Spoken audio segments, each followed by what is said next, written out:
آج اگر کوئی بندہ غلطی کر بیٹھتا ہے، کسی کی نماز قضا ہو جاتی ہے، کوئی جھوٹ بول دیتا ہے، کوئی بدکاری کر بیٹھتا ہے، ہم کہتے ہیں بھائی تم نے یہ کیا کیا؟ جواب ملتا ہے جی حافظ صاحب مجھے شیطان نے گمراہ کر دیا، مجھے شیطان نے گمراہ کر دیا۔ بھائی نماز کیوں قضا کر دی؟ وہ جی بس شیطان نے گمراہ کر دیا۔ بھائی یہ چوری کیوں کی ہے؟ بس جی شیطان نے گمراہ کر دیا۔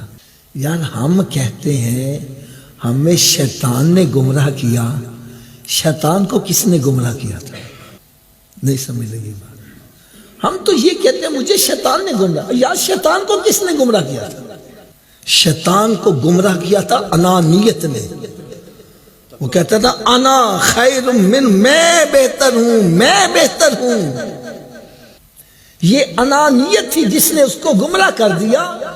اور یار دیکھا جائے اتنا علم والا کہ فرشتوں کو پڑھا رہا ہے، اتنا عبادت گزار کہ زمین کے چپے چپے پر سجدہ کرنے والا، اور اتنا فرما بردار کہ رب تعالیٰ نے جب زمین پر انسان کو بنانا چاہا تو سرکش شیاطین کو ختم کرنے کے لیے اس کو بھیجا، لیکن دل کے اندر انانیت آ گئی کہ انا خیر منہ۔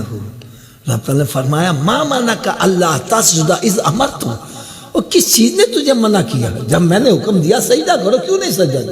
تو اس نے کہا تھا انا خیر منہ، میں بہتر ہوں۔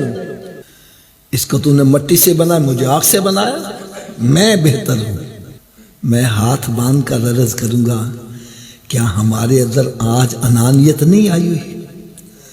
کوٹ کوٹ کر بھری ہوئی ہے، ہم بندے کو بندہ ہی نہیں سمجھتے۔ یار چار پیسے آ جائیں اکڑ کے چل رہا ہے، حسن و جمال آ جائے آئے پیچھے ہٹے، اقتدار مل گیا ہے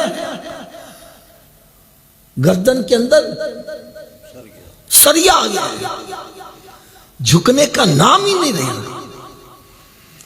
یہاں تک کہ علم آ جائے تب بھی تکبر آ جاتا ہے، اللہ ماشاءاللہ سب کی بات نہیں کر رہا۔ یہ انانیت اس قدر غلاظت کی چیز ہے کہ اور برائیاں انسان کو گمراہ کرتی ہیں، یہ انانیت انسان کو کفر کی حد تک پہنچا دیتی ہے۔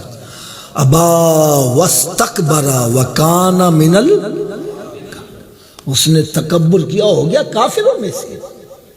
اور اللہ کے ولی یہ انانیت، بلکہ حضور سیدنا غوث اعظم رضی اللہ تعالیٰ عنہ جو یہ اعلان کریں قدمی ھذا لا رقبت کل ولی اللہ، میرا قدم سارے ولیوں کی گردن پر ہے۔ آپ فرماتے ہیں کہ میں بھی اور سارے ولی اللہ مل کر کسی بندے کو کوئی روحانی دولت دینا چاہیں اور اس کے سینے میں رائی کے دانے کے برابر بھی انانیت ہو تو ہم اس کو نہیں دیں گے، برتن ہی ناپاک ہے۔ ارے آج ہم میں کر رہے ہیں، میں نے مسجد بنائی، میں نے مدرسہ کیا، اور میں نے ماں باپ کی خدمت کی، میں نے اولاد کی پرورش کی، میں نے یہ کیا، میں نے وہ کیا، اور میری وجہ سے سارا کوئی میں نہ ہوتا تو یہ ہو جاتا۔ یہ میں کر رہا ہے۔ یار کبھی سوچا ہے کہ میں کرنے والے کا انجام کیا ہوتا ہے؟ ارے بکری کا بچہ میں کرتا ہے، اس کے حلق پر چھری چلتی ہے، میں کرتا ہے، پھر اس کی کھلڑی اترتی ہے، میں کرتا ہے، پھر اس کی ہڈیاں توڑی جاتی ہیں، کیما کیا جاتا ہے، میں کرتا ہے۔ اور پھر اندر سے جب انتڑیاں نکلتی ہیں، یہ جب سوکھ جاتی ہیں، اس کو ستار پر چڑھاتے ہیں، اب اس کو جب چھیڑتے ہیں تو آواز آتی ہے تو وہ فرمائے مر کے جو تو کرنا ہے پہلے ہی تو کرنا چاہیے۔